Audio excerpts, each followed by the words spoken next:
దేవుని పరిశుద్ధ నామమునకు మహిమ కలుగునుగాక. మరలా ఈ ఉదయకాలమున మనమందరము ప్రభు సాన్నిధ్యములోనికి రావడానికి ప్రభు మనకెంతగానో సహాయం చేశారు. అందరూ బాగున్నారా? నేను కూడా బాగున్నాను. ప్రభు కృపను బట్టి మరలా ఈ ఉదయకాలం దేవుని యొక్క వాగ్దానం మరి అంటుంది, నా ప్రాణము దేవుని ఘనపరుచున్నదని చెప్పి దేవుని యొక్క వాక్యములో మనం చూస్తా ఉన్నాం. నిజంగా మరి విషయంలో దేవుడు చేసిన గొప్ప కార్యం ప్రియులారా. అందుకే నా ప్రాణము ప్రభువుని ఘనపరుచున్నది అని చెప్పడానికి మరి ఎడల జరిగినటువంటి గొప్ప అద్భుతమైన కార్యం ఏంటంటే, ప్రభు అయినటువంటి యేసుక్రీస్తుల వారు ఆమె యొక్క గర్భంలోనికి లోకరక్షకుడుగా రావడం గొప్ప శుభవార్తది ప్రియులారా. అందుకే ఆమె అంటుంది, నా ప్రాణము ప్రభువును గనపరుచున్నదని. దీనురాలనైనా నా స్థితిని ప్రభువు కటాక్షించును అని చెప్తుంది. నన్ను చూసిన వారెల్లరూ కూడా ధన్యురాలు అని మాట్లాడుతుంది. అవును, నిజంగా స్త్రీలందరిలో కూడా యేసుక్రీస్తు జన్మించడానికి కారణాలు కూడా ఉన్నాయి.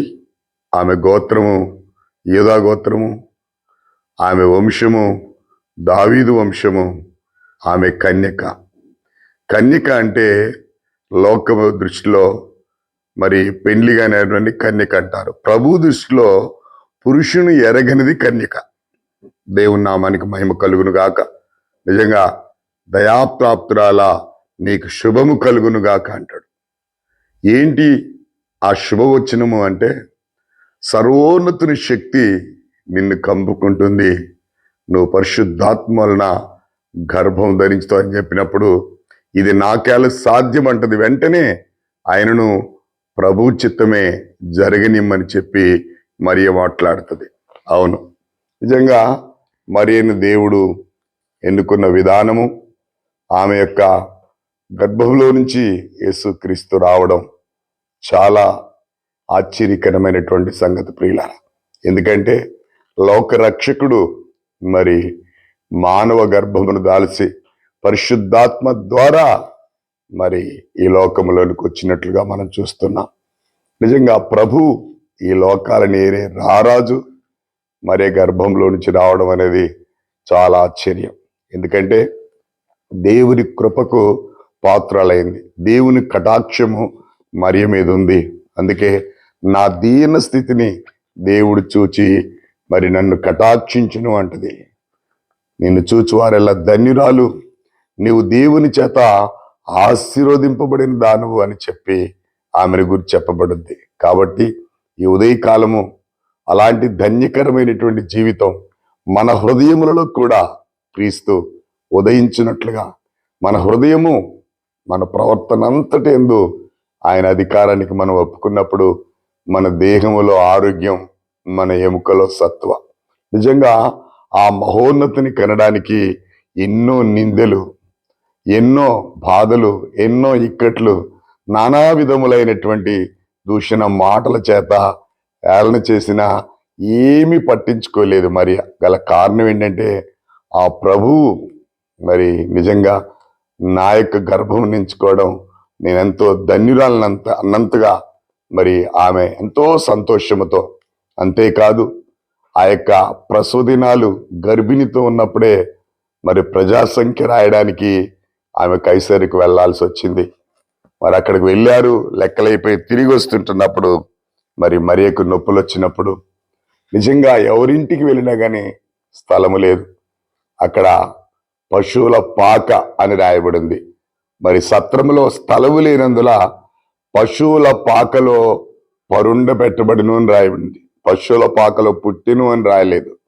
ప్రభు ఎక్కడ పుట్టారో కానీ నిజంగా ఆ పశువుల పాకలోనే ఆ ప్రభు జన్మించిన వెంటనే ఆ పశువుల తొట్టిలో పరుండబట్టి మరి పొత్తిగుడ్డలతో చుట్టబడి మొట్టమొదటి వర్తమానం గొల్లలకి వెళ్ళినట్టుగా మనం చూస్తా ఉన్నాం. ఎంత ధన్యకరమైనటువంటి జీవితం అంటే మరి అది చాలా శ్రేష్టమైన జీవితం.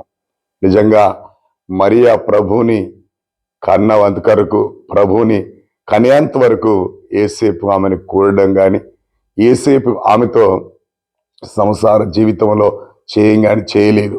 ఎందుకంటే ఏసేపుతో దేవుని యొక్క దూత మాట్లాడింది, ఏసేపు నీ భార్య అయిన మరియ భయపడవద్దు, ఆమె యొక్క గర్భములో సర్వోన్నతుడు ఈలోనికి రాబోతున్నాడని చెప్పినప్పుడు నిజంగా యేసేపు ఎంతో సంతోషించి ఆమె నిజంగా ప్రభువుని కనేంత వరకు ఆమెను ఎరగక జీవించినట్లుగా లేఖనం సెలవిస్తా ఉంది.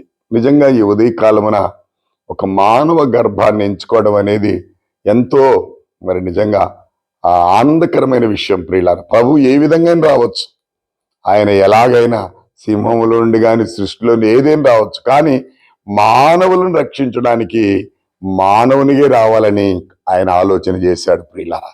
కాబట్టి దాన్ని బట్టి మరియ ధన్యురాలుగా, అందుకే నా ప్రాణము ప్రభువుని ఘనపరుచున్నది అని చెప్పబడినట్లుగా చూస్తున్నాం. అంతేకాదు ఆమె పలికినటువంటి కొన్ని మాటలు, నా ఆత్మ రక్షకుడైన దేవుని యందు ఆనందించదును, సర్వశక్తుడు నా గొప్ప కార్యములు చేసును గనుక ఇది మొదలుకొని అన్ని తరముల వారు నన్ను ధన్యురాలందురు. దేవునికి స్తోత్రం కలుగునుగాక.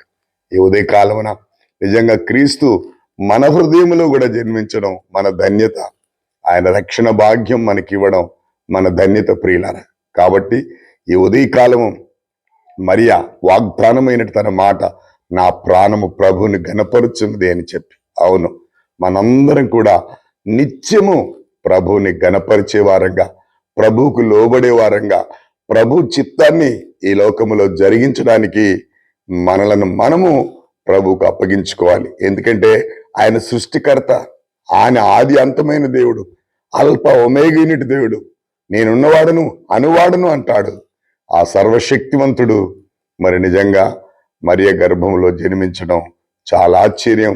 ఆమె జీవితం ధన్యకరం. ఈనాడు ఆ ప్రభు మన హృదయంలో జన్మించడం, మన రక్షణ పొందడం, మనం కూడా ధన్యులము అనే విషయాన్ని జ్ఞాపకం చేస్తున్నాను. కనుక ఈ ఉదయకాలమున మరి నిజంగా మరియ తన వాగ్దానముగా తీసుకున్న మాట మనం కూడా, మన ప్రాణం కూడా ప్రభువును గణపరిచే విధంగా నిత్యము ఆయన నామాన్ని స్తుతించే వారంగా ముందుకు సాగుదాం. అట్టి కృప దేవుడు మనకు అనుగ్రహించునుగాక. ప్రార్థన చేసుకుందాం. సకల ఆశీర్వాద కారణభూతుడైన మా తండ్రి, కృపగలిగిన మా యేసయ్యా నీకు వందనాలు. నా ప్రాణము ప్రభువుని గణపరుచున్నదని చెప్పిన ఆయన నిజంగా తనెంత ఆర్శిస్తూ ఉన్నదో ప్రభువునికి స్తోత్రాలు. సర్వోన్నతును నిజంగా శక్తి కమ్ముకొని పరిశుద్ధాత్మ ద్వారా కన్యక గర్భం ధరించి ఈ లోక రక్షణ కనడం ఆమె భాగ్యం. నాయన నీకు స్తోత్రం. అవును ప్రభువా, మీరు ఈ లోకానికి వచ్చి మా కొరకు ప్రాణం పెట్టి నాయన మా హృదయములు కూడా నాయన మీరు జన్మించి ఆయన మీ ద్వారా మాకిచ్చిన రక్షణను బట్టి మీకు స్తోత్రాలు. మీరిచ్చిన రక్షణను భయముతో వణుకుతో కొనసాగించుకోవడానికి మీరు ఆకడ వరకు మా పోకడ వరకు నమ్మకంగా పవిత్రంగా పరిశుద్ధంగా జీవించినట్లు నీ కృప మాకు అనుగ్రహించమని యేసుక్రీస్తు నామములో అడిగి వేడుకొనుచున్నాను తండ్రి, ఆమేన్. దేవుని పరిశుద్ధ నామమునకు మహిమ కలుగును గాక. మీ ఎన్నటువంటి ఉదయకాల వాగ్దానము మీ తోటి వారికి షేర్ చేయండి. మీరు ఆశీర్వదింపబడుతూ అనేకులకు ఆశీర్వాద కారకులుగా మారండి. God bless you all.